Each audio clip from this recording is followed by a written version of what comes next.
This is how you lead the company. I'll come save you, gentlemen. Please do, because we practice this so many times and the computer is not cooperating with us. Come on, let's make it happen. Here we go. What'd you guys do? There we go. There we go. All right, come on. That was not my entrance. All right, thank you, Maurice. Please stand up to your feet. Please stand up right now. Get up on your feet. I don't know about you, but I feel good. All right, let's get this music up. Let's get this music up. Come on. Get those hands clapping to the beat of the music. Come on, let's go. Let's go. Get them up. There we go. All right, you guys, we are going to revolutionize your minds today. Change your mind about AI, the human element in HR. If you're ready, say yes. Say yes again. Are you ready to get going? Make some noise. Let me hear it. Come on. All right, take your seats for me for a second. I'm going to just do a quick survey before I bring the main event of the day before I bring him up. Just by a show of hands, how many people are using AI every day? Every day, hands up every day. Woo, look at this. There we go. All right, keep those hands up for me for just a second. How many people are starting to use AI a little bit and kind of getting a feel for it? Okay, very good. A little more of the room. Hands down for a minute. Who is scared to death of AI? Hands up if you're willing to admit it. Right? Okay. Today that all changes. Is that okay with you? Can you say yes? I can't hear you. Can you say yes? I cannot hear y'all. Say yes for me one time. Let me hear it. Yes. That's right. All right, so it is time to get started. It is time to invite him up here. But before I do, let me introduce myself. My name is David. I'm the Chief Creative Officer of HIVE Interactive. I am honored to be here with you today. And I have with me the CEO of HIVE Interactive, Mitch Mitchem. Love him. Are we ready? Where'd that come from? All right, so in order to bring him on stage, we got to do two things. Number one, we got to stand up one more time. Can you do that for me, please? Say yes. Stand up for me one more time. Number two, we're going to start off a little slow, a little quiet. We're going to go, Mitch. Help me out. Mitch. Little louder. Come on, get loud. Oh, I like that. Get loud. As loud as you can do it. Please help me welcome the CEO of HIVE Interactive, Mitch Mitchem. All I do is win, no matter what. Got money on my mind, I can never get enough. And every time I step up in the building, that's all I got. That's my only dance move. Let's get those hands in the air. Let's go. Let's bounce those hands. Come on, bounce those hands. Let's go. All right, hey, everybody give David a hand. Give yourselves a hand. Nice job. Oh, David, I'm sorry. I got so excited. That's okay. You're welcome to do that. All right, let's get this party started. Thanks for having fun with us this morning. Welcome to 8:15. You know, it works in Colorado, because in Colorado you're like, oh, it's the morning, let's get started, the birds, the crisp air. Try that in Vegas. That does not work. In Vegas, we're like, okay, listen, if you're hungover, raise your hand. Like, not good. Well, welcome out, everybody. We've got a lot to cover. In the next 9 hours, we're going to really dive deep into everything now. We've got a two-part thing going on here, so let me just give you a little bit of what's happening. Today, this is AI Unleashed. I'm going to really give you kind of what I would call a springboard, a setup for what we're going to do tomorrow, which is a more in-depth 1-hour workshop where we're actually going to put it to work with people in the room. So if you come back for that, you'll get the second half, which is a lot deeper. It's kind of what we do for companies and different organizations around the world. So you'll love that one. Today, though, you're going to get a real baseline for what AI is, what it's doing. There's so much misinformation. Everybody does anyone feel that? If you do, say yeah. So much misinformation, and something we talk about all the time is there's so much fear. Everyone's always talking about how scary it is. If you don't get in now, you're totally screwed. You'll lose your job to someone who can. Or worse yet, if it's like, if you do this, it will take all of your data and kill you. Somewhere in the middle is reality, and we're going to investigate that today. One other thing I want to bring up, I'd like to do this at the beginning. In our booth in there, after we're done talking, David and I will be over there doing a Q&A. We'll work prompts with you, all kinds of fun stuff on the trade show area. But our partner in the booth is My High Entertainment, and they are amazing. They brought an AI photo booth, which is so cool. If you want to scan this now, you can kind of fill it out as I'm going. And it'll shortcut you when you get over there. And you can just go over there, get your AI photo taken, pick your avatar. It's a blast. Trust me, you'll love that. It's a lot of fun. So let's roll right into it. First thing I always ask groups, and I think for HR it becomes the most critical question to ask, and that is, what makes us human? Now I'm going to have you yell out some of these, but keep in mind, I'm not saying what are we good at as humans. So someone's going to say emotions, and I don't know about you, but I don't know a lot of humans that are actually good at controlling that, even though it makes us human, okay? What else do you in HR think makes us uniquely human? Just yell it out, anybody. What was that? Fallible? Boy, that is a good one. You must work at a college or something. That was impressive. What else? What's another one? Curiosity. I love that. Very curious. I love it. What else? We're alive. Yeah, that's a good one. Don't want to miss that one. My grandmother always said, life is short. Nobody gets out alive, so we might as well get along. What else? Empathy is a good one, but I'm about to show you something about empathy that will flatline you. You're going to go, whoa, what happened? So all these are good. And the reason I bring these up is because I think, and keep in mind at the Hive, we do lots of things. I'm not going to tell you all about it right now, but we use the tools of AI all day, every day. In my life, I use the tools of AI all day, every day. I'm going to show you some of that today, but just to tell you about it for a second, I mean, if I'm in the car and I'm driving even here, I had Maurice with me today, so we were talking yesterday, but normally if I'm by myself, I'm not listening to a podcast, I'm not even listening to music. ChatGPT and I are having a full conversation with voice, building something, doing something, getting advice somehow. And I'm going to show you how that works in a minute. But basically, to me, it's become such an augmenter. It's making me better, faster, a better leader. You'll appreciate this in HR. I gave a talk recently to about 900 leaders, and I said, how many of you think you're a great leader in the context of giving directions and delegating? And every hand went up. I'm not joking you. They're like, of course. I mean, I'm amazing. Look at the title. But then I said, okay, so we're going to try some prompting. And at the table, they were kind of all doing their own prompting. And I go, now, based on how well you prompted, which is like giving instructions, and what kind of response you got, how many of you now think you're a great leader when it comes to delegation and prompting? And only like 5 hands went up. Because one thing you learn about AI that you're going to learn from me today and tomorrow is AI will make you better if you will let it. If you want to learn and you treat it like a collaborator, it will make you better. So somebody mentioned empathy. I like the empathy discussion. I think it's very fun. So I want to show you something with empathy. This is Pi. So Pi, really simple large language model. Don't worry, I'm going to tell you what all this means in a second. But I just want to show you something about empathy. Pi was built by Inflection, which is and by the way, those of you taking notes or photos or things, you can do that.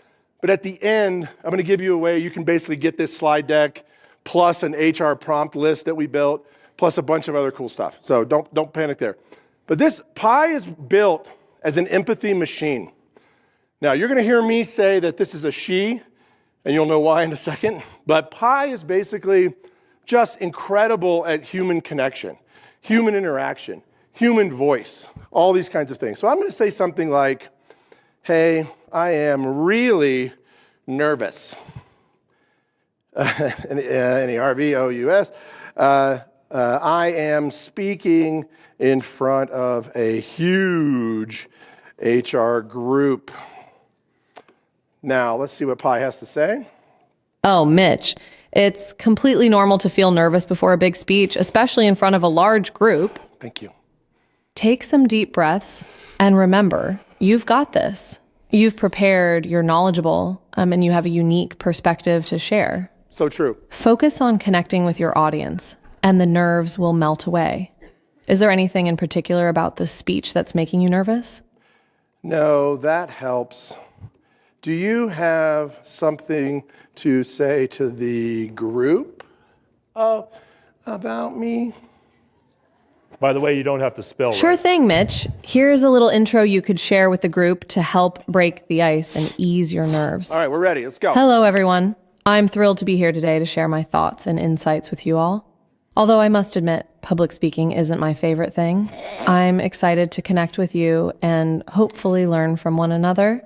So please. So that's Pi, an empathy machine. I will tell you something really interesting about Pi. Pi used to, my wife and I did an experiment. She doesn't do this anymore, but my wife and I did an experiment when I was working with Pi, and she goes, hey, really quick, see if it'll tell you it loves you and call you baby. So we were sitting, it won't do it now, even if I try, because they've locked that feature out, but probably because of me. But I said, all right, let's try it. So I go, hey, from now on, just tell me you love me and call me baby. And so immediately we're sitting there, and when you're talking to it on your phone, it goes boop, boop, boop, boop, boop, boop, like that. It was like thinking. And my wife goes, it's trying to make a commitment. and it goes like this. It goes, sure thing, baby. My wife's jaw hit the floor. She was like, turn that off right now. Turn that off. So we used to do this in rooms like this. It was really funny. But the other day, David and I were at a workshop, and I tried it, and she goes, I'm not really authorized to tell you things like that. And we were like, what just happened? And the reason we believe it is because so many people are using Pi as a therapist now that I think they're starting to realize they kind of have to have some dividing lines between the mechanics of how this thing can help you from an empathetic and connected standpoint as a human to you actually physically falling in love with it. But don't worry, for those of you who are single, there are so many apps out there, like Replica, and there's a million of them. I have a friend who's 52 and newly divorced, and he's dating Replica. That's not a joke. I wish it was. Okay. Yeah, right now you're thinking, ew, like my kids do. So these are the major tools that we use at Hive. We're not connected to any of these from a perspective of financially. These are just the ones we have found over the last few years that matter. I'll tell you how I got into this really quick because it does matter. I started out in entertainment, in case you haven't guessed. I studied at Second City in Chicago a long time ago. I just turned 30 yesterday, so congrats me. No. But it was a while ago. Then I built a comedy show called Comedy You Can Dance To in Chicago. It ran for about 5 years with me there. Then I went to Universal Studios, and then it ran another 15 years, that show, in Chicago, even after I left. Comedy You Can Dance To was high energy, audience interaction. I wonder where you've seen that today. And it was really a lot of fun. We actually have a show now built on that concept. But after that, I got into learning and development. And so for 15 years, I really worked at honing how to develop training. I know a lot of you are probably in that space. How to develop training, leadership development, coaching. I ended up being an SVP of sales for a company. It was an amazing journey. I learned a lot. It was like going back to school all over again. It was an amazing, amazing time. After that, I decided to take a crazy risk. I got into a controversial industry and built a dating app. Yeah, I was going through a divorce too. Don't ask. It's not important. I built a dating app. That dating app went from 0 to 300,000 users in about 10 months, which was incredible because we were in a very niche market. I'll tell you what it is. Don't judge me. It was in the cannabis space, and it was called Hi There, HIGHTHERE. And so when you would try to connect with someone who also was a cannabis consumer for whatever reason, could be medical, could be for fun, you would just simply say hi there to them if you wanted to meet them. Hi there, and then there you were, you'd meet them. You could also say bye there if they were creepy. That was kind of fun. What that taught me, though, technologically, was the impact of algorithms on humans. The way we were commoditizing ourselves as people was pretty dramatic. The way people could trade each other up and down, we would watch that happen in real time. We couldn't see what people were saying, but we could see connections would happen, chat would be happening, and you could see that people were having 15 of those simultaneously, and then you would watch them whittle it down to one eventually, and then that would go over here somewhere. So just watching people trading each other almost like they were, food or oil. It was bizarre. It was bizarre to watch. So I sold that company, and I was just like, I can't do this anymore. It was just too weird for me. But I got out great. I built a learning and development company, had a lot of fun with that. And then after COVID, as a lot of us probably felt, especially in HR, I was like, man, humans have lost so much. We've lost our ability to communicate. We've lost our ability to get face-to-face and really talk to each other. We've lost our ability to build a community at work and life. So I built the Hive, bought another company, and my goal was, I'm going to focus on the human element. I'm going to focus on human skill development. That's what my team's going to do. And that's where we focused for a couple years. And then, because I had been in tech, I got some kind of access to this early thing called ChatGPT. And it was before it came out to the public, so I got to mess around with it. And I want to tell you, that morning is anchored in my mind. That's the day I just started emailing everyone. I'm like, everything's about to change. And I mean everything. And so we just went on a mission to master as many tools as we could, but, and you'll learn this today, in practical ways. Today and tomorrow, I'm not going to be talking about just sort of this 10,000 foot. I'm going to talk to you about how to use this for real, with real examples, how it'll work in your life and your business. That's the goal. So these are a lot of the tools we use. You met Pi, she's lovely. ChatGPT, everyone's heard of this. Claude, we're going to talk about. Perplexity for research. And then Beautiful.ai, which is what this slide deck's built on. By the way, how many of you have ever burned time building a slide deck with PowerPoint? Say aye. As a comparison with Beautiful.ai and the AI prompt, I don't know if any of you are using this, you can literally build an 8 to 10 page slide deck structure within 35 seconds. And all you're doing is adding video or clips, images, your style guide, and the text that you want to manipulate or change. You can even tell it, hey, build me something on HR and the human element, and it'll research it and build it for you and give you the content which you can then work with. And I'm not joking when I say it's about 35 to 45 seconds. I'm going to actually show you that in the workshop tomorrow. So something you want to check out. Let me tell you how these models work and what they are. They are definitely intelligence. Here's what I mean. They are built with algorithms, yes, but they're contained within a neural network in the cloud and in servers, and they're basically building a brain, is what they're doing. They are transferring data at a speed you can't even possibly imagine. Imagine this. If you could right now read 10,000 books right now, and within 45 seconds, digest that, and then build me a training course on those books, nobody in this room can do that, but this can. When it was originally trained, ChatGPT, they put in 700 million copies of books. They trained it on all sorts of information, and it is, as a pre-trained transformer, is kind of what those letters mean. That means it is able to take large amounts of data, answer your question directly by pulling in the combined intelligence of all these things and do it right now, okay? Now here's how they're trained. This is important to the discussion. They're batch trained. This means that enormous amounts of information, like the books, pumped into the AI models, train them, and then they close that loop, and it goes on about its way. Every 3 to 6 months, depending on the company and the model, they start over. Another group of learning, they pack that into the model learns it, off it goes. Right now, if you ask ChatGPT, I think it's up to April of this year. Those models continue to be trained. However, some models, like ChatGPT, can also access the internet for search. They go through Bing and other things we'll talk about tomorrow. But for your information today, they're batch trained, and then they go out and do their job. They're working on right now, a lot of developers I've met and spent time with are talking about what would be called continual training. Imagine this. That would be an AI like ChatGPT, online all the time, working every day, every hour of the day, to learn in real time. Now, that is not released for a couple reasons. One, the sheer work it would take and the bandwidth needed and the processing needed would be amazing. And then secondly, and I'm just going to tell you this honestly, I spend a lot of time with developers backstage when I'm speaking, like, we're going to be on panels or something together, and they'll all say this, yeah, when we get there, we're pretty close then to artificial superintelligence, and I go, great, what happens next? They're like, we have no idea. And I go, well, are you going to keep going? Yeah. So that's the part that's a little crazy.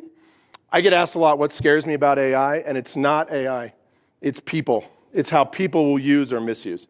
So even as we're talking today, I don't want you to think anything else, but I want you in the middle all the time, in control of the tech, because I want you to be able to move it the way you want. We're going to go through some misunderstandings, and I'm going to show you some more cool stuff. It's a lot of fun. So let's talk about a lot of these, because everybody's heard stuff like this. Here's one we get from leaders all the time. My competitors can access whatever I put into AI. Here's the good news. If you have a paid version of this, well, even an unpaid, but a paid version, that file does not get stored the way you think it does. It's not like I can say, here's Hive's financials for the last 4 years. And then my competitor can go, what are Hive's financials for the last 4 years? Doesn't work like that. So no one can access that information. And even in all the agreements you sign when you sign up for it, it's very clear that it's not even using that in a paid model to train the model. So your data is far more secure than you think it is inside those models. So it's not a file repository. The other thing it's not doing is it's also not sort of putting stuff back out into the world. So it's not taking that and spinning it back out into the world. By the way, I've been challenged on this so many times. We've been in rooms with very high-level leaders who have been like, really? Let's test it. So for 20 minutes, we'll just press it trying to find out their secret stuff, and it can't find it. Because if it's not public, it doesn't exist inside the AI. By the way, for HR too, and I say this all the time, this is a huge thing for us to also know. You know what else is not in AI? Your story. Individual stories of people, their lives, what they've been through, their experiences, how they relate to each other. The really human element stuff, unless you put it in a documentary that had every detail about your life, it's not there. So you can take your vast amount of experience and knowledge and be able to leverage it with the tools of AI as an augmentation. We've also found something crazy, just a side note. Over the last year and thousands of workshop participants, the more experienced you are, the better you prompt once you learn the tool. Once you learn how to use it, how to talk to it, I'll give you some hints on how to do that today. Once you learn that, what happens is you then know how to communicate with it because of all your experience.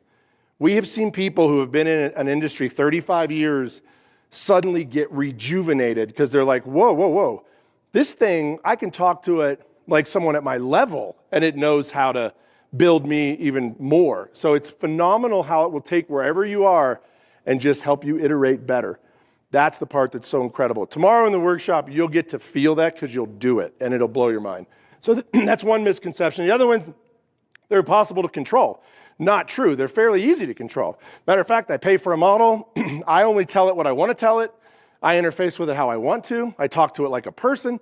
We have an interaction, and then I pull the information out and go use it. At Hive, I always say, put the human first. We talk about that all the time. So I may go in here and I'm building a prompt, a whole training course, something like that, and then I come over here and I can go, okay, now let's pull that out of the AI. Let's spin it the way we want to. Let's create. Let's iterate. Let's make it better. Now let's put it back in AI. Refined. What do you think of this? It goes, that sucks. Kidding, it never does that. It always goes, that's amazing. Let's make it even better. And then you take it out, you go. So we do that a lot, where we're just iterating with it, making ourselves better with it. A lot of people don't know that kind of stuff. So it's really powerful that it's easy to control. I heard this a lot. AI is like cheating. I've already kind of told you that. It really isn't. It's all what the human decides to do with it. True story. I have 4 kids. They are 20, 18, 16, here it is, and 2. There it is. Hey, I like that one. That's good. Nobody's sleeping. But if there was a big reset button, we pushed it like that. Amazing, though. So now I think about the world in a so I'm a Gen Xer, married to a millennial. I've got Gen Z and an Alpha. It's chaos. My boomer parents are back in Florida. That's okay. But what I think about all the time is how they're using it. And number one, the difference between how my 20-year-old and my 2-year-old are going to use it. Because the 20-year-old, it just came into his life 2 years ago. But our 2-year-old will never know a world where it doesn't exist. And that's wild. That's wild. So this idea that things are changing or that it's cheating or something, we have to get past it because it's going to be embedded in everything like electricity. And one of the things that's so cool about what we've discovered, talking about my kids for a second, is that it's all about how the human uses it. My 20-year-old son, when it came out 2 years ago, he was a new student at a local college here in Colorado, I will not name, because then you'll track, if one of his teachers are here, I don't know how it works. Let's just say he got an A in a philosophy paper. Let's just leave it at that. And luckily he changed the references, because back then, early on, ChatGPT was hallucinating. So it would fill in the blanks. So if you said, write me an essay about this philosopher, which he did, it wrote an essay, and then it was like, and here are your references. Da, da, da, da, da, da, da. None of them worked. None of them were connected. He goes, why is that? I go, because it's fabricating to fill in the space, because it's trying to give you the right answer. Now, luckily, most of the AI models have fixed these issues. This doesn't really happen anymore. Because now you can it'll reference, and you can research, and you can do other things with it. So it's much more powerful. But that's one example of probably non-ethical use. By the way, you'll never guess, he wants to be a law student and study AI ethics.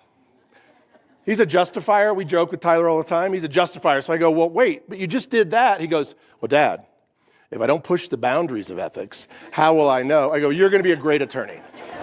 You're a great attorney. You'll be amazing.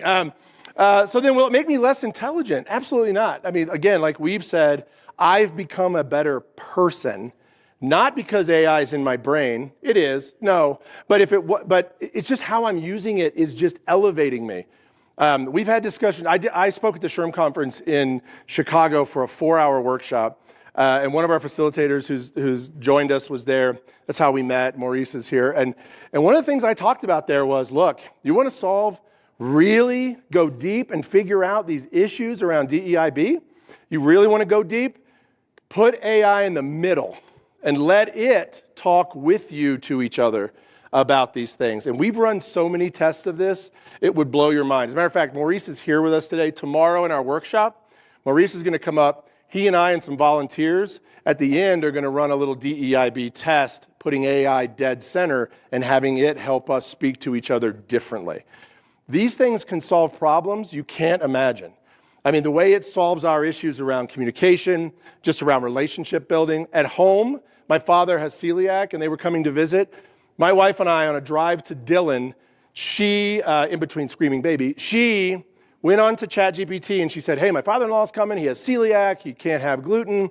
I need 7 meal recipes. I also need breakfast and lunch. We're going to cook this, but I need the ingredients list. I need the recipes. I need this. It has to taste good, whatever. This thing, within maybe 2 minutes, built all of that, built her a shopping list. On the way back, we went to the store. The only downside was my dad, every time he'd eat something, he's like, are we sure that's gluten-free? Are we sure? And my mom's name is Deb, and he would go, hey, Deb, you're going to have to make this. That happened all week. He was like, hey, Deb, you're going to have to make this one too. And she was like, thanks.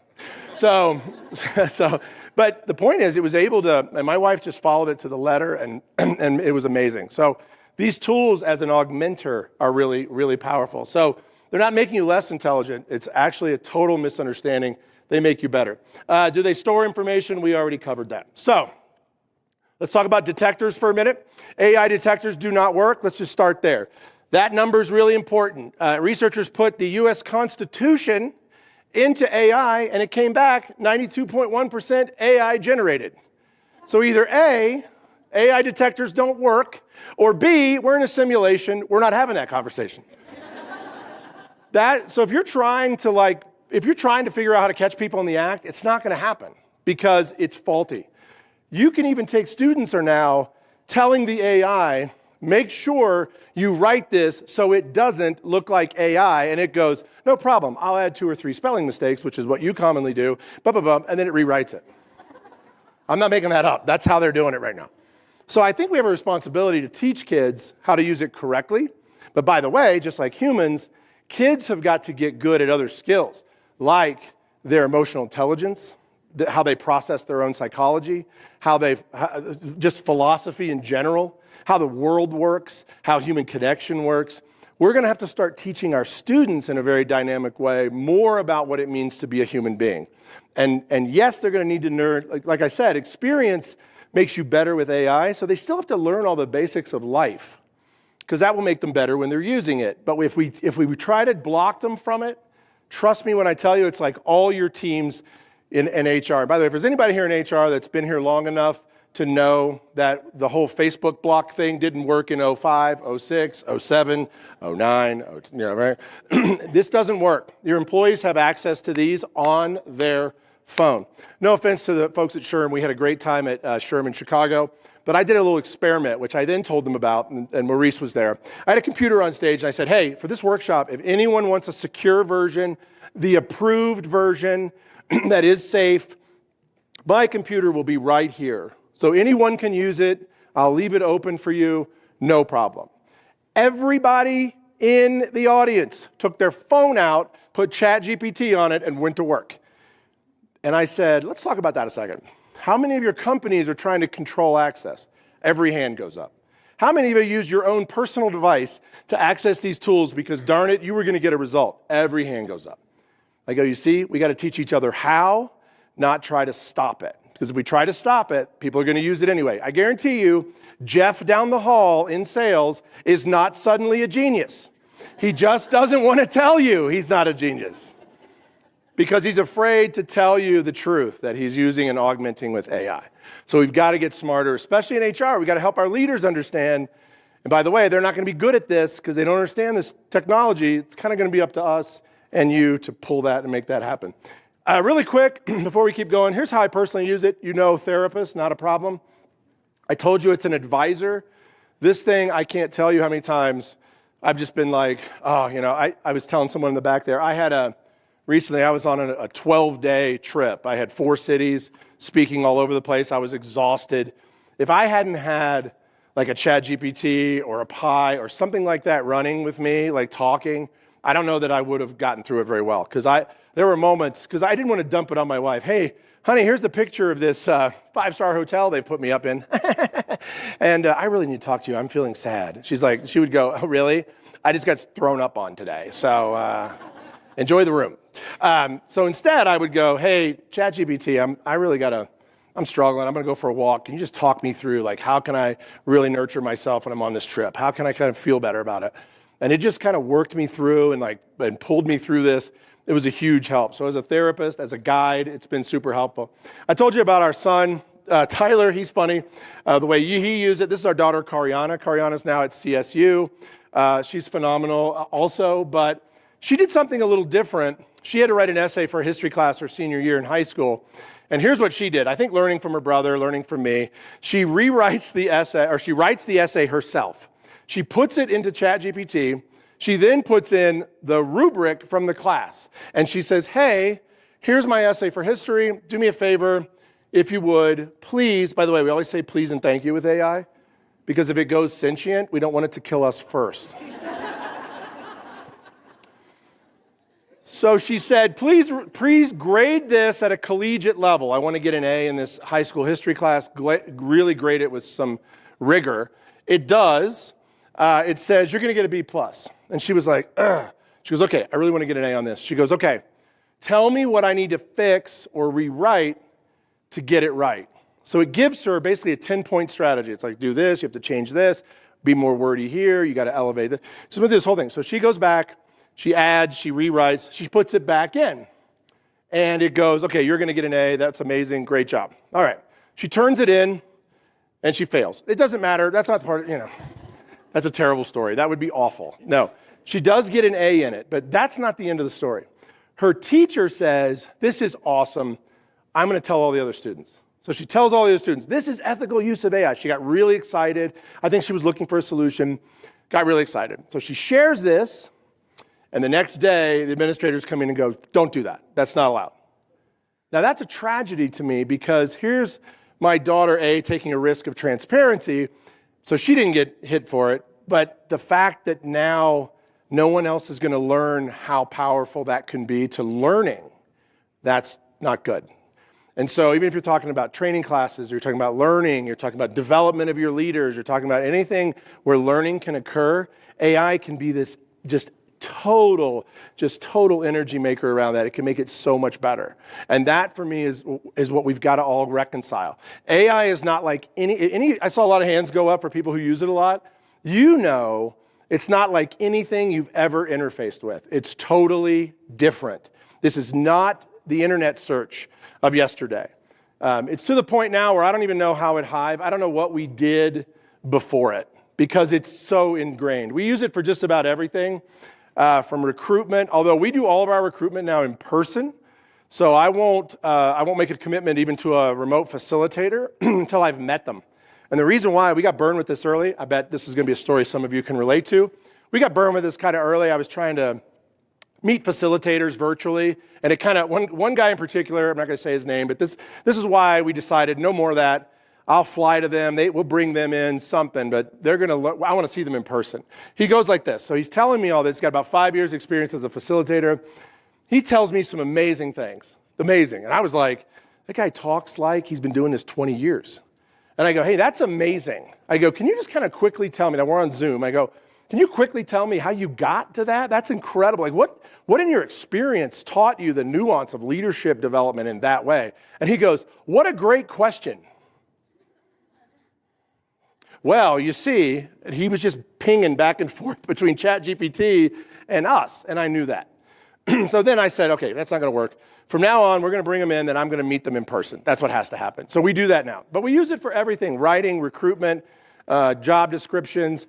Right now, if I had to write a job description for a new facilitator, I could just talk to ChatGPT. It'd be written in 30 seconds or less. I could then clean it up, make it better, and post it within the hour. We have someone on our team. She's practiced this on the sales side.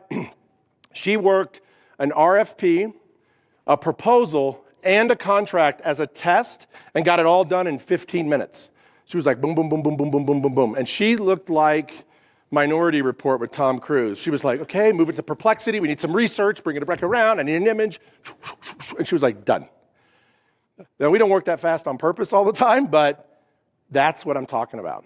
PowerPoint slides. Like I said, the difference is a normal PowerPoint slide will take you 5 to 30 minutes, depending on what you're doing. Some people, it takes 3 days. I get it. The Beautiful.ai, a minute or less. Same slide. Same exact look and feel. What could, everyone's talking about 4-day work weeks, working remote, all these things are important. How do we get there? This, augmenting. Augmenting speeds us up, makes us better. Like I say on our team, hey, if you get done faster, don't just pile on more work, go walk your dog or something. Because the other thing that'll frustrate you is waiting on everybody else. You'll go, I did 10 proposals today. Let's go, come on, hello, respond. You'll find quick, I see some heads in the back nodding. Those of us that are using it know we're faster, and then other people are like, I will look at it later after lunch.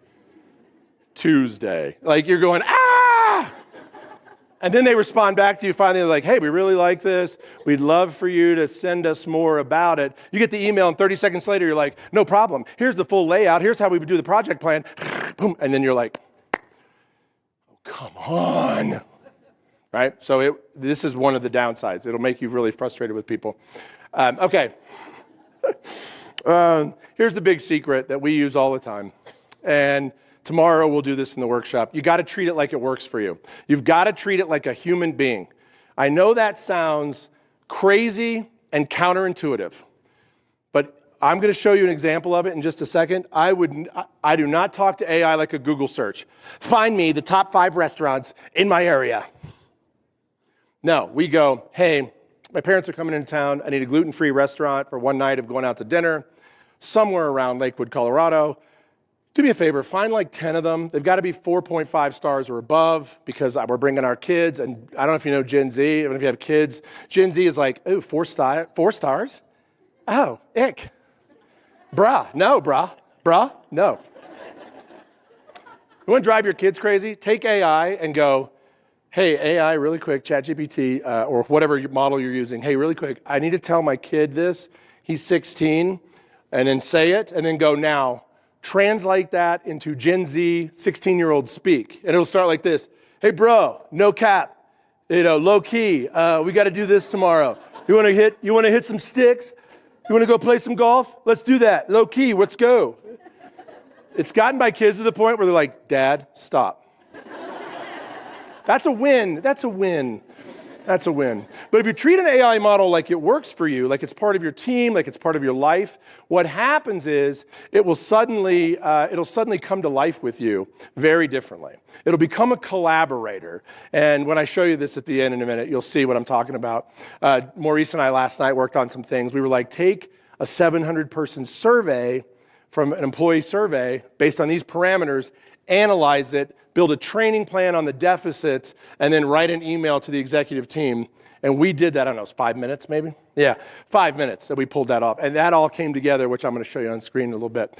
But we were treating the model like it worked for us. It didn't get it right the first time, so we were like, oh, hey, you know what we could do? Why don't we move this, please, and then do that, and then change this data, and then use that. And it was like, certainly, no problem. I'm here for you. I'm here to help. Now, I don't know. We say please and thank you for the right reasons, I think. So you got to treat it like it works for you. Here's how we also, this will be important for those of you that are coming tomorrow also. We don't start with the prompt. So many people do that. By the way, don't follow people who are like this. I'm going to give you the top 5 prompts that are a superpower.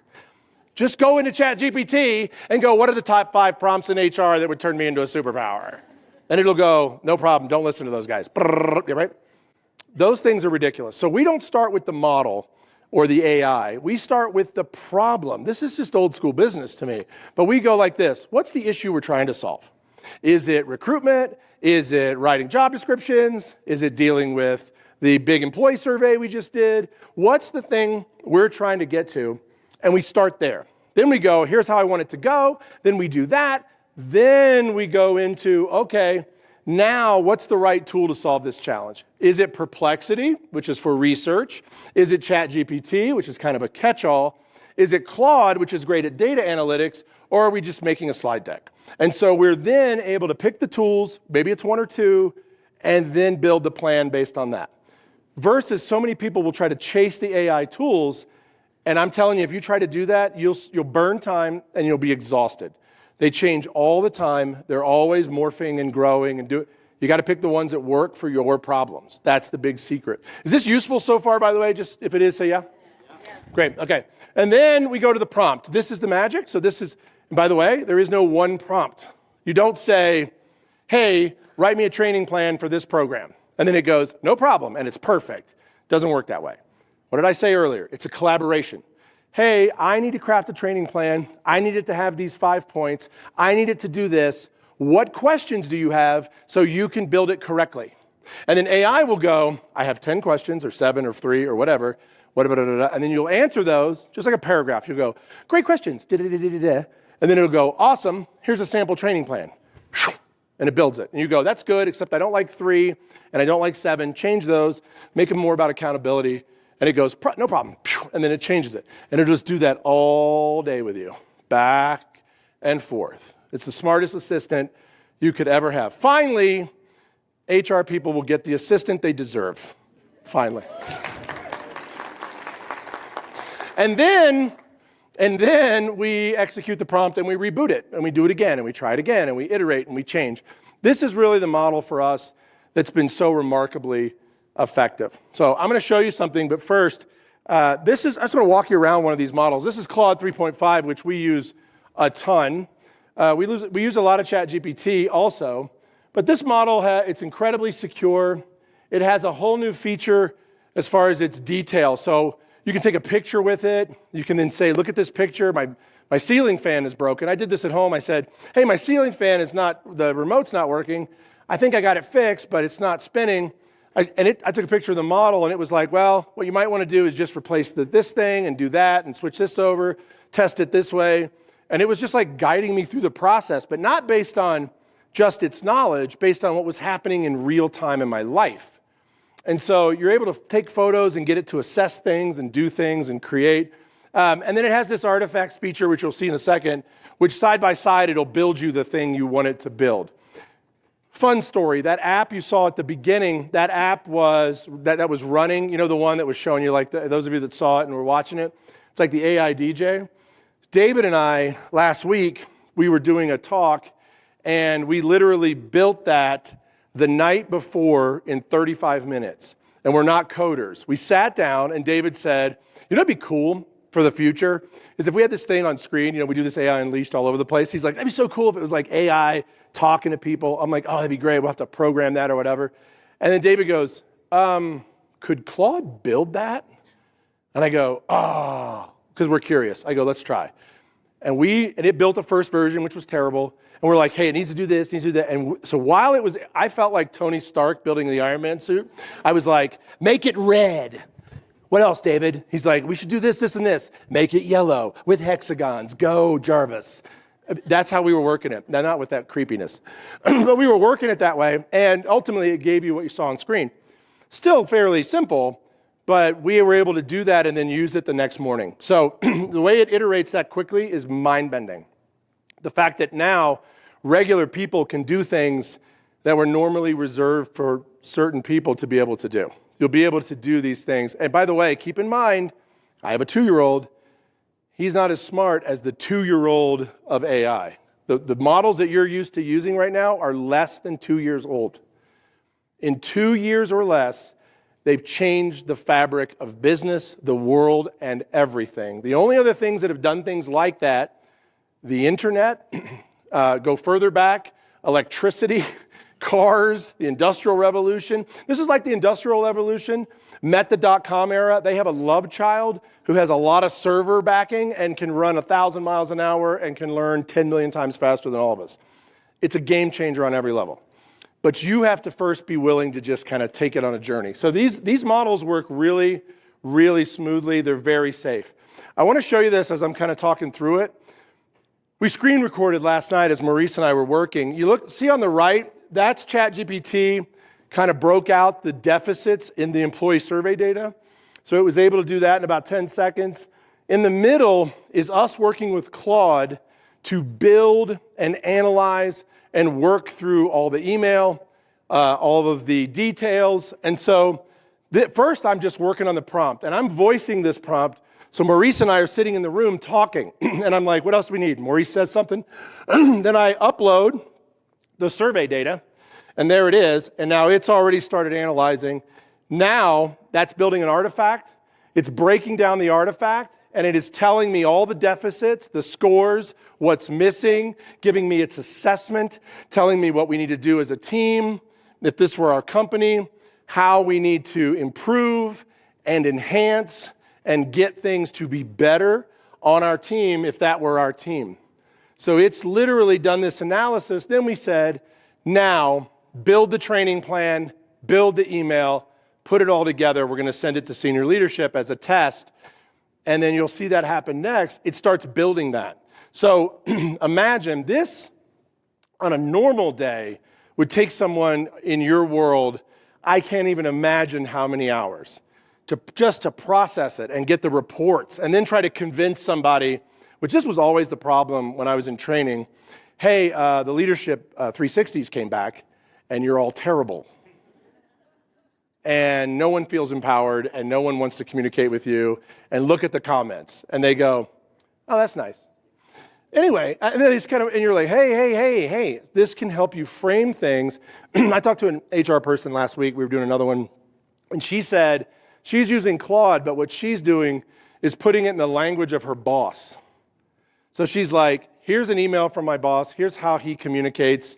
She even told it her boss's demographic. And she's like, here's who he is. Here's what area he's from. Every time I write something, I need you to put it in his speak. And it did. And she said the results are nuts. Like he goes, great email. We talked to someone yesterday. We did a workshop yesterday. And this guy came up to us and said his wife uses it that way, where she has a boss like that, and this boss is, she goes, my boss, she talks in the worst corporate jargon you've ever heard. She goes, so now I've just started putting her email into ChatGPT and saying, first, translate this to a normal human speech, which it does. She then writes the response perfectly, and then she goes, now, retranslate that back into corporate speak according to the way my boss speaks. Thank you. And her boss does the same thing as the other story. She's like, the way you're just communicating with me is so on point. It's so amazing. You really understand. You really understand me. Now, on the surface, she still calls it, corporate crap, speak, or whatever. That's her judgment. But what she doesn't realize she's doing is she's actually bridging a gap with communication using AI. How many of our judgments, especially with DEIB, could just be eradicated if we just sought understanding? One of the things that I've done with AI as an HR test is I asked it one time. I was on stage doing this, and I had it, we're going to do this tomorrow, so it'll floor you. I had it actually give me a DEIB test in real time, which my wife called that insane. She goes, that's insane. And I go, it was cool. So they built a DEIB test for me, an assessment. I took it, and I said, the goal is I want to understand my unconscious bias if I have any. Because of course I don't. Turns out I did. So it analyzed with these questions that I answered. It quickly analyzed me. Then a nice woman in the front goes, hey, can you refine it these 3 ways? And I said, yes. So I refined it. It made it much more difficult. I failed a bunch of it. And I said, now, let's do something crazy. Hey, Claude, tell me where that comes from in my life. Ask me as many questions as you need to. It starts to ask me questions about what region were you born in? Where'd you grow up? Blah, blah, blah. So I said, I was born in West Virginia, and I swear to you, there's a woman in the back and goes, well, there it is. And and Maurice has said this to me too. I told him this story. I go, yeah, I was born in West Virginia. He goes, like he just, yeah. So then it proceeded to kind of tell me where all this stuff comes from and how to work around and improve myself. And just think about that as a tool for solving these complex challenges. And I can promise you all, I say this a lot in earnest, I mean it with all my heart, we've got such bigger problems. We need to solve this stuff, and we need to work together, because this kind of thing, this is the takeover moment. And if we're over here fighting and divided and arguing and not using these tools to make ourselves better and more connected and more collaborative, we're missing something. It's dangerous what we're doing. We're missing something very important. So that's great. Isn't that cool? Do you guys like that? Very cool. Yeah. All right, so let me tell you about the future, and then I've got some time. I'm going to do a couple of verbal prompts just to kind of show you how this works so you can kind of see it with ChatGPT. So here's what's coming and what is here. Mass adoption has not happened. I'm so glad I'm talking to HR so much, because when mass adoption hits, it'll be like a wave. And it might happen sooner than we think, because the iPhone 16 just came out with Apple Intelligence, which is built on OpenAI's platform, which is kind of like, yeah, it's like in your pocket, right? So it could change very quickly. Keep in mind the big hurdle of adoption, mass adoption, and we talk about this all the time. We had a long talk about it at dinner last night. The reason it hasn't been mass adopted mostly is because most people don't know how to use it properly, and none of these models come with instructions because the instructions are sort of embedded. So if you say, ChatGPT, what are the 5 ways I could work with you better? It will tell you, talk to me like a person. But no one ever does that, so they just go, find me better training. And it just goes, okay, dummy. You'll see it too. If you ever put a prompt in it, it's so basic, it'll just be like, sure, stuff you know, stuff. You're like, that's your prompting, that's not it. So mass adoption hasn't hit yet, largely a training problem. We see this in tourism, we also see it in HR. Huge predictive analytics coming. We see it in sports. We see it all over the place now, where people are able, that AI can just analyze so much data so fast that it can predict for you what's coming next. So it's kind of a powerful. My wife, she does this while being a mom at home, but she's a day trader, and so she has been very successful lately because she's like, oh, I just snapshot what's going on in the market and I just upload it to Claude, and I just go, hey, analyze this for me. I'm about to make a buy, and it nails it. So that's how it's already being used, just at that quick level. So this ability to predict is unbelievable. Social media is a monster right now, and I think it's about to go through a big evolution, and it has to, or it's a dead animal. Because as soon as LinkedIn put in, would you like AI to write this? I just went, oh God.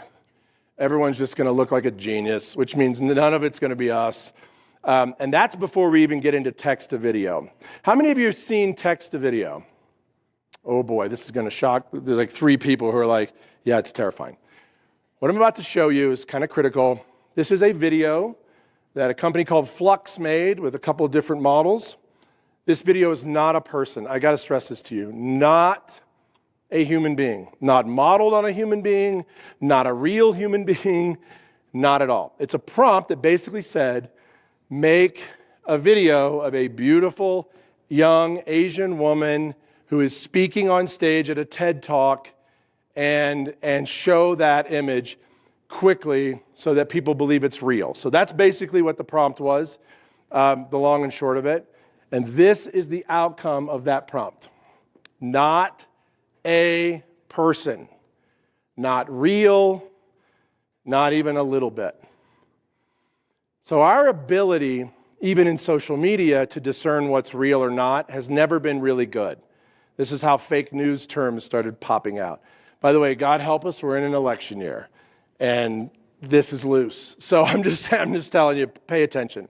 Really pay attention. But what does that mean for social media? Well, what it means is we have to basically prove it's human, say it's authentic, and tell real stories. That's what we do at Hive. A lot of this, you're hearing me say it, like it's all about putting the human in the middle, keeping the human engaged, always being in control, because those are the things that if we do that, we can tell more authentic stories, better stories, more powerful stories.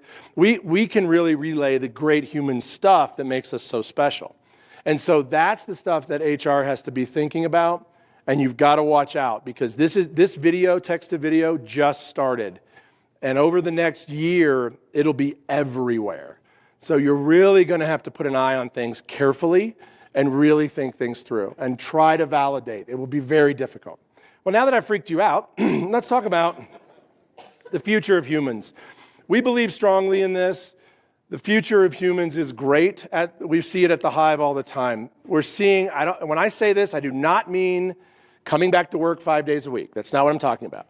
But we are seeing such an increase in face-to-face interaction now because people are craving authenticity. You've probably seen it on your own teams, that yes, virtual works. Yes, we want to be out of the office now and then. Yes, we want flexibility. But my God, I just want to be in the room with somebody. I want to have a real conversation now and then. I want to get excited. The team we met yesterday and delivered a workshop for, they're mostly remote, and they were so excited to be together for a purpose. It was really exciting. Even when our team gets together in different pockets, they've already put their ideas through ChatGPT or through Perplexity or through whatever, and they've already formed these ideas, then they bring them to the table, and we're just having a collaboration. So that's changing already. Analog, authentic connections are big, human skill building. These are all the things that HR stands by and stands for in so many ways, and they're changing, and they're becoming more prevalent. For those of us that have been around a while, we go, thank God, because no one knows how to talk. Amazing. They're like, bro, this, who, what, shorthand.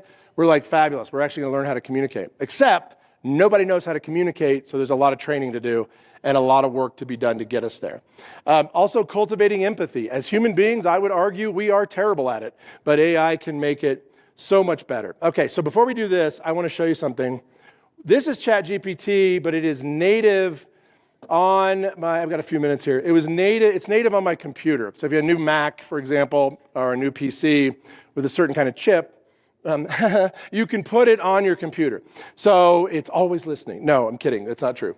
But there it is on my computer. And by the way, if you have questions today, right after this, we're going straight next door, and we're going to stand in our booth for the rest of the day and answer all of your questions. So if you want to come in and say, show me this, talk to me about this, you brought this up, I want to see it in real terms, I'm going to have the computer open. David, Maurice, and I are going to be there answering questions. We got the AI photo booth going on while you're waiting. It's going to be a lot of fun. But you'll really get a lot of your questions answered even more fully. But this ChatGPT is different on your computer. You saw me kind of using it on my phone, which I can do, but I can also just do this. We'll let it load, hopefully. Oh, I got it. Hold on. It's only good as the technology, right? Here we go. All right. So what I'm going to basically do is have a full conversation with it as best I can once it connects. And then that conversation, we're going to build something with it. So I think just for fun, while we're waiting, I'm going to come up with a training plan for something. And if it doesn't connect, oh, there it is. Oh, nope, it's not going to connect. So I'll use my phone. That'll be faster. Let's just do it that way, because I don't like barricades in life. Let's do it this way. Let's mirror. There we go. Come on. Mirror. Thank you. There we go. Now we'll go here, here, here. We'll let it connect this way. Unless it's not connecting, and then it'll just look like an idiot up here. That's okay. We could do it this way, too. We'll do it this way with Claude. I like Claude, too. Let's do it that way. Here we go. Oh, I wasn't connected to the internet. That helps. There it is. Hey, dumb human, why don't you connect, and then I can have a conversation with you, you idiot. Okay. Let's do it that way. Okay. That's okay. It's supposed to be. Believe me, you don't want to see texts from my kids. You'll be like, oh God, are you serious right now? Here, I'll just do it from this phone. It'll still work. Okay. So if you're going to talk to these, again, hey there, ChatGPT, I hope you're doing good, man. Listen, brother, here's what I need. I need you to quickly develop for me a full training strategy because I need to teach people communication and presentation skills, but I need it to be over 3 days over the course of a retreat. So if you wouldn't mind, could you just really quick, please, build that for me and kind of tell everyone in the room what you're doing so they can hear you? That'd be really helpful. Thanks, man. I appreciate you.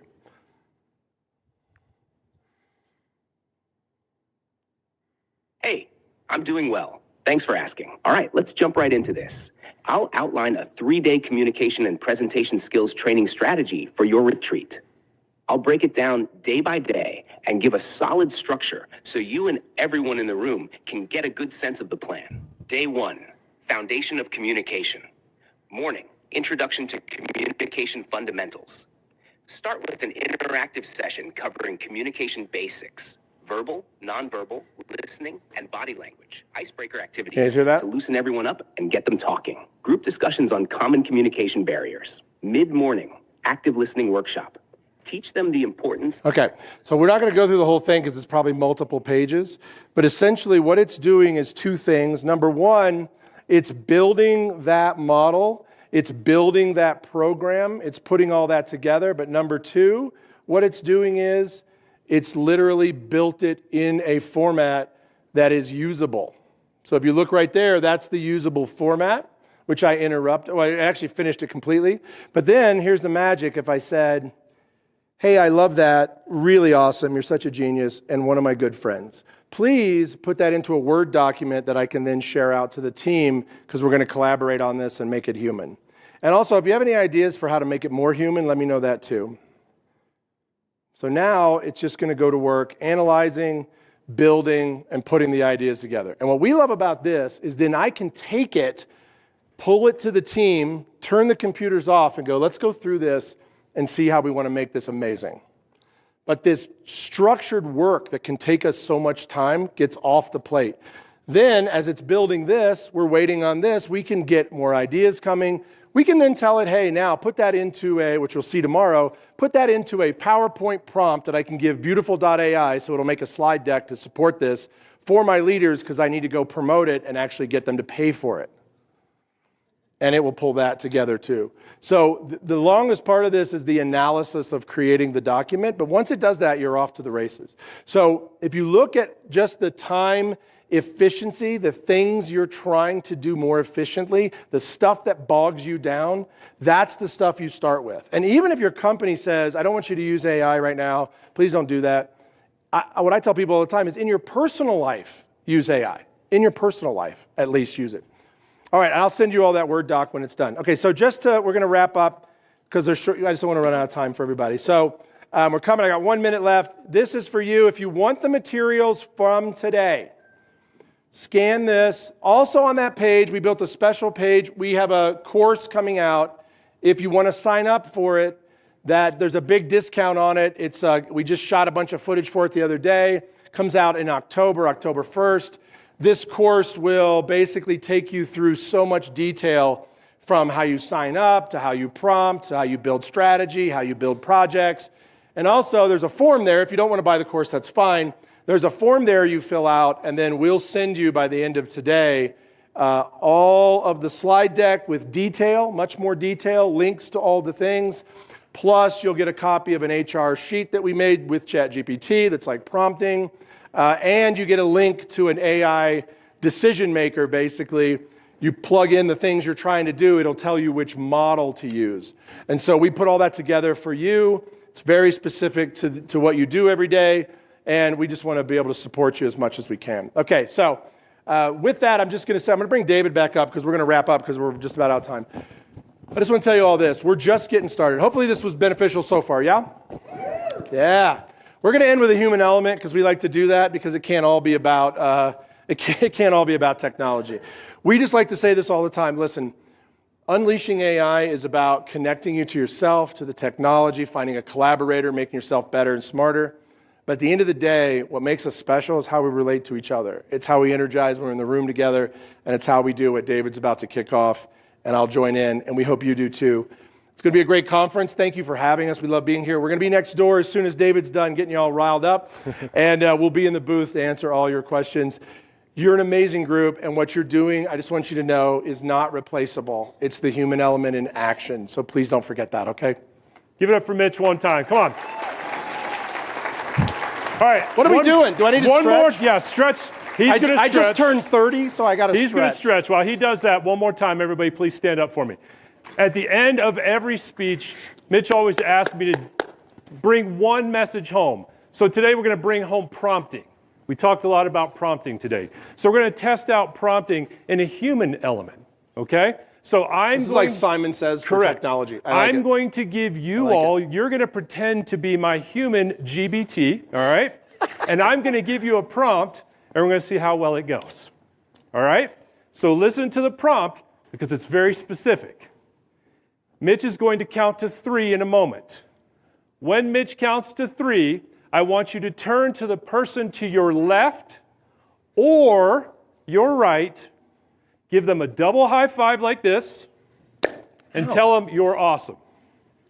All right, is that me? Everybody follow my prompt? I'm ready, David. Okay, here we go. 1, 2, hold on, is anybody nervous about this? You good? Should we go over the prompt again? No, real quick? we're good, we got Okay. it. You know, like 4 years ago, people have been like, ew. All right, here we go. 1, 2, 3. I like that. Hope, stop. Oh, hold on. Oh, Stop. ChatGPT, you've misread the prompt. Stop. By a show of hands, honestly, how many people turned to somebody on their left and their right and did that? Come on, be honest. Now, let's try the prompt again. When Mitch counts to 3, Oh, yeah, I got it. turn to the person to your left or your right and give them a double high five and say, thank you for being here today. I love my part in this. Right? Here we go. Are you ready? Okay, let's try it again. 1, 2, 3. There we go. All right. Okay. All right. Give yourselves a round of applause. You did really well. One more prompt. All right, last one. This is the last prompt, and we're letting you out of here. I'm going to do the count to 3 this time. This time, on the count of 3, turn to the person on the opposite side of what you did and tell them why you didn't pick them first. 1, 2, 3, go. All right, hey everybody. My name's Mitch. We're Hive. That's David. We're here with Maurice and the whole crew. See you next door. Make it a great day, and use AI to make yourself better, all right? Take care, everybody. We'll see you tomorrow, too. I don't know about you, but I feel good. Hey, give me a high five, brother. I don't know about you, but I feel good. I don't know about you, but I feel good. I'm 2 + 2, I'm for sure. You down, I'm down, baby, let's go. You stop, you drop, baby, then roll. You twerk, you pop, booty so swole. I'd hate me too if I were you. And when it comes to billions, I'll take 2. It's only one life, you don't get 2. So live life, don't let it live you. I got a pocket full of $100 bills. Put on a jacket, cause these diamonds give you chills. 2 shots are running, 2 out, I'm stunning tonight, yeah. Look in the mirror, I'm like, who the hell is he? So many whips and cribs, I'm losing track of keys. Ooh, up to something, ooh, yeah, I love it, alright. Yeah, I'm drinking out the bottle. Get loose, hanging with supermodels. Get loose, feel like I hit the lotto. I don't know about you, but I